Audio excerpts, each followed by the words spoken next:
Previously in the anime, while Rarika and her friends were in trouble for getting fired from the restaurant, Hayato helped them out a lot by letting them stay at his home and even giving them money to buy that restaurant so that they could start their own business, and for that, Rarika gave a hot springs tickets to Riho so that she could make a move on Hayato, but Uka and Shirogaiku also won the same hot springs tickets. But there they found out Ami's grandma got amnesia and she forgot about Ami, so Hayato scolded Tatsuya just like his grandfather used to scold her in the past. And that shock brought back her memories, and now our gang left Ami to let her stay here for a while and extended their vacation for a day. But the inn Hayato booked was nothing sort of a haunting house, and yet everyone were figuring out how to get Hayato before others. So Riho and Akane were on the same page to keep the dangerous creature away from Hayato and thought to keep him in the middle to sleep on side by side. But Bro chose the last futon and the war begins for the right to sleep next to him, and Uka won the game for a peaceful resolution. But then at midnight, Akane got the nature's call pretty badly and Hayato refused to take her to the bathroom, so she threatened she'll leak out right here, so Bro woke up but stepped on Uka by accident.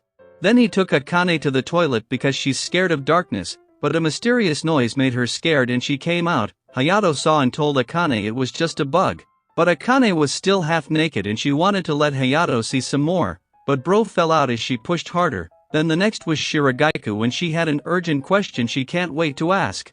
So Bro had to step out again, and this question turns out to be which side of her rack he likes the most, right or left. She's still drunk, and now Bro got thrown out again. So this time he put a warning sign to not wake him up, but Riho still did it anyway. Hayato tried to ignore her, but she got angry because she wanted to have a fair chance like Akane and Shirogaiku.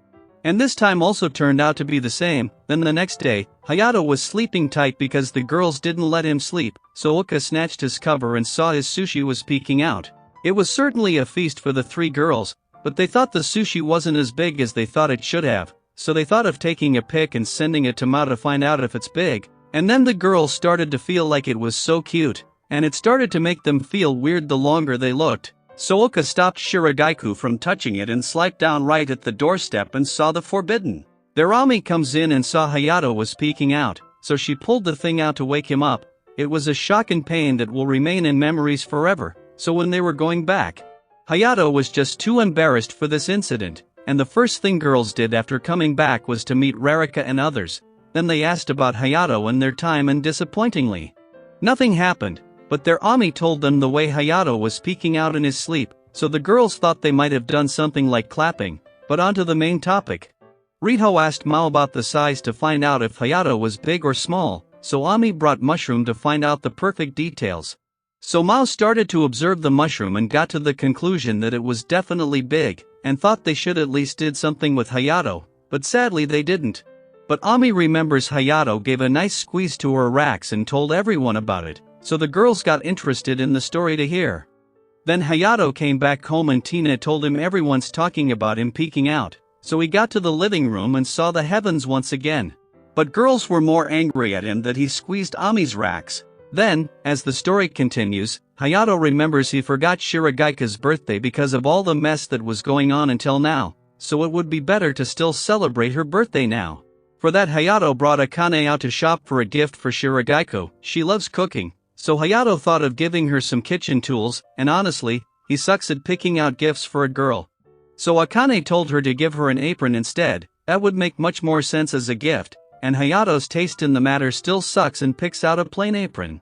Anyway, he took Akane to McDonald's to treat her for the help, and she thought Hayato should at least have taken her to a restaurant. But their mess back at him costs them for the repairs, so he's low on money. Anyways, Hayato thought Shirogaiku should have told her that day that it was her birthday. But that's one of the things he's clueless about, because it's just humiliating thing to tell the person you like that it's your birthday, and then. Hayato thought they could have bought the apron from a nearby store, but Akane wanted to come here because it was a date. There he recalls it's December going on and got another choke. Because he forgot that today is Akane's birthday as well. Still better late than sorry, so Akane was fine that he at least remembered. So Hayato thought of getting a present for her, but she refused because she knows the guy is broke. And this date was enough for her, so she doesn't mind. But Hayato still wants to gift her something, and she asked him to fulfill her one wish, for which Hayato agreed, and Akane told him that if he could run the cafe with no problem one day, then she wants him to marry her. Then the birthday party started for the two girls, and their girls thought how numbskull Hayato was for forgetting about two girls. Their Riho sprinkled salt on the burn and told them Hayato remembered her birthday, so Akane told Riho that Hayato agreed to fulfill her one wish and she asked him for marriage. Shirogaiku and Ami wanted to have the same wish, but Hayato was still thinking if she's serious. That's why at that time he thought she wants him to pretend to be her boyfriend again. But Akane was serious about this, it was such a serious proposal and she wanted to have her answer, but for now, Hayato told her to focus on work and no romantic talks at work. Then some man in black came in and kidnapped both Hayato and Akane, and later Hayato woke up in Akane's family house where he met her grandma. And the head of the Hojin family who also once worked at the cafe with her grandfather, she saw Hayato looks just like Masahiro, an exact copy of his. Then Akane told Hayato that she talked to her grandma that she wants to marry him and she asked to bring the boy over and she refused, so she did this. Akane is the sole heir to the family after all. And Hayato refused to marry her, so grandma thought he must be in love with someone from the other four, but that's not the case either.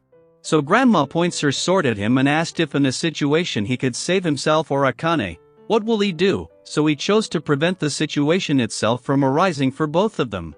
So Hayato got released in one piece and he tried to make Akane understand that both of them are the sole child of their family. So they'll have to marry into Akane's family or Akane have to marry into his, either way one of their family line would end, and Akane instantly chose to marry into Hayato's family. But he told her to think about it, and Akane thought Hayato wouldn't marry into her family because he'll have to close the cafe to take over her family business. And Hayato said he doesn't mind if he falls head over heels for her. If that's the case, then Akane decided to make Hayato fall for her, and later at night, Ami was still searching for kidnapped Akane and Hayato even now. But our other two episodes ends right here, so stay tuned to watch more of the upcoming episode, and to watch that, subscribe to the channel and hit the bell icon to never miss out on any of our updates. Until then, take care.